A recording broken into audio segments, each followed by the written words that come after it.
Hello, welcome back to my kitchen.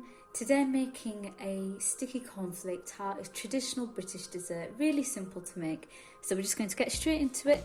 We're going to start off with 350 grams of plain flour and 200 grams of very cold unsalted butter.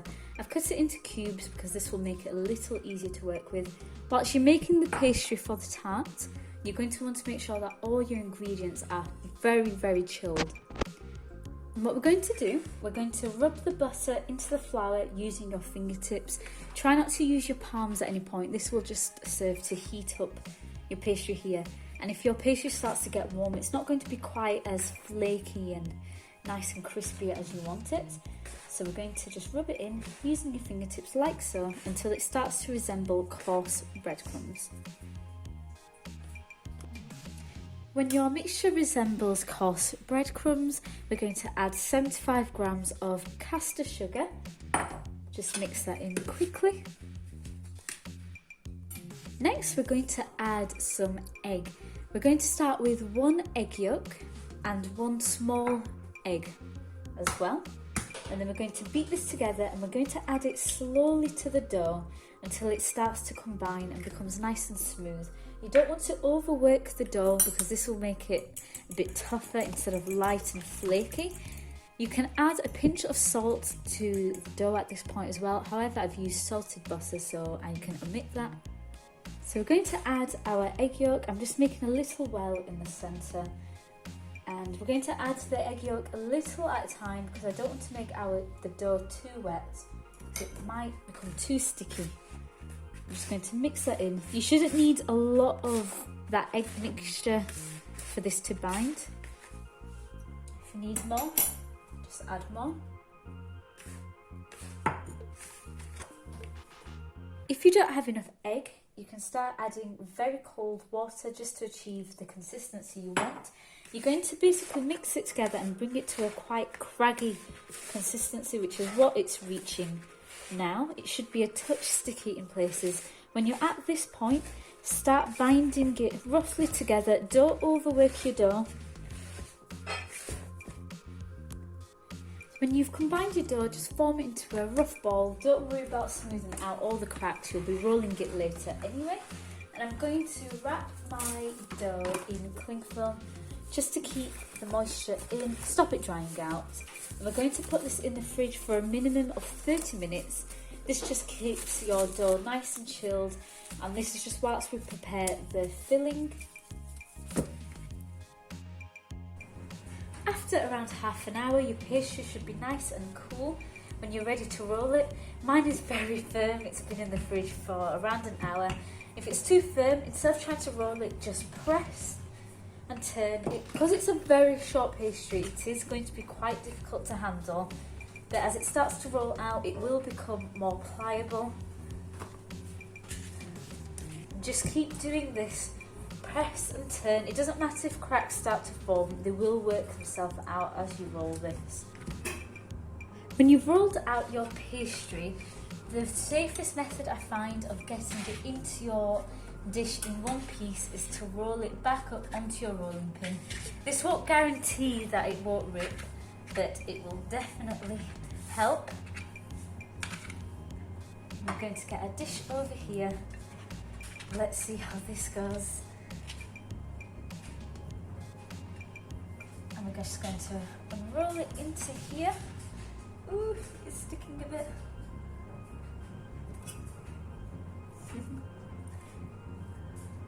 If you find it sticking, try to add a little more flour to the pastry. But otherwise,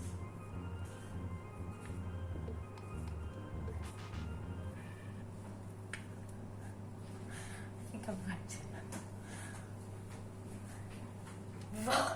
Voila! It doesn't have to be perfect. This is where you can just sort of patch it a little bit.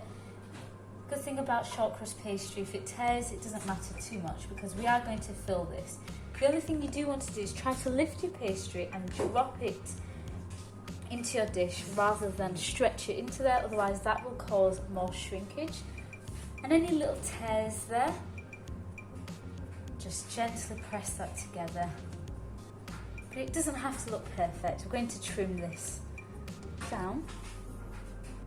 I've managed to press and shape my pastry into the bowl without too much damage done to my pastry. If there's any like little patches, just fill them in, which is what I've done. I'm not looking for perfection here. And we're just going to trim off that excess. I'm trying to leave just a little overhang on the lip of the pastry tin, just to allow for any shrinkage. Any excess pastry you can use for a spare tart, which is what I'm going to do. Prick the bottom of your pastry with a fork. This will just help it cook. And we're just going to blind bake the pastry. So I've just put some greaseproof paper and some ceramic baking balls or baking beans into this. These just help the pastry stop shrinking and bubbling up, although there will still be some shrinking. And we're going to just bake this pastry, blind bake it in the oven at 180 degrees and for about 15 to 20 minutes. After around 15 to 20 minutes, when the edges are starting to turn golden, reduce the heat of the oven to 160 degrees. Remove your baking parchment and the baking beans. And return your pastry to the oven for another 8 to 10 minutes, just until this finishes cooking. It should be light and crisp. When your pastry has a light golden colour to it, turn off the oven and leave it to cool a little bit. We're going to prepare the cornflake mixture. For the cornflake mixture, we're going to start with 110 grams of salted butter. If you're using unsalted butter, do add a pinch of salt at this point. And we're going to add 150 grams of golden syrup. Just let that flow in. And I've just added 30 grams of golden sugar, demerara sugar. Brown sugar does work better here. Unfortunately, I don't have any on hand. And we're just going to melt this butter, sugar, syrup mixture on a low heat. When your syrup and butter mixture has melted, we're going to add it to our cornflakes. Over here, I have 250 grams of cornflakes. And we're just going to drizzle this mixture in. I'm just giving it a last mix first, just to incorporate that butter and syrup as best as I can. We're just going to drizzle that over. That looks and smells delicious. We're just going to mix this round, being as careful as you can not to break up the cornflakes. When your cornflakes and that syrup is nice and combined, your cornflakes should look nice and shiny. We're going to put it aside for a moment. Before we spread our cornflake mixture, we're going to line our pastry with a layer of jam. I'm using raspberry because that's my favourite, although you can use strawberry. Use your favourite jam. I'm just going to get a nice thin layer on here.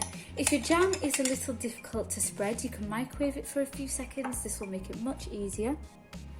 When you've spread a nice even layer of jam, of course if you like more jam, you add how much you want.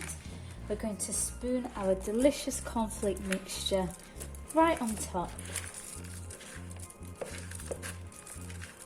And then spread it out evenly. The great thing is I have some leftover pastry, so I've made an extra cornflake tart, and all this leftover cornflake mixture is going to go into that tart. For an optional finishing touch before it goes into the oven, you could sprinkle the top with some crushed nuts. I'm using Brazil nuts, although pecan nuts would be perfectly fine. I would rather use peanuts, but unfortunately I don't have any of those either. But sprinkle it on top will allow them to roast up. And now the cornflake tart is ready for the oven. We're going to put it in the oven at 160 degrees Celsius for around 10 to 12 minutes. After around 10 to 15 minutes in the oven, your cornflake tart should look slightly golden brown. Leave it to rest for about 15 to 20 minutes. This just allows the cornflakes to crisp up nicely, and serve with some custard or double cream drizzled on top. My favourite is to have it with vanilla custard.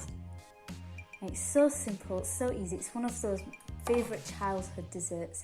You can make it with your kids. And if you enjoyed the recipe, please do leave a like, subscribe, click that notification bell. My link is in the description below, and thank you for watching.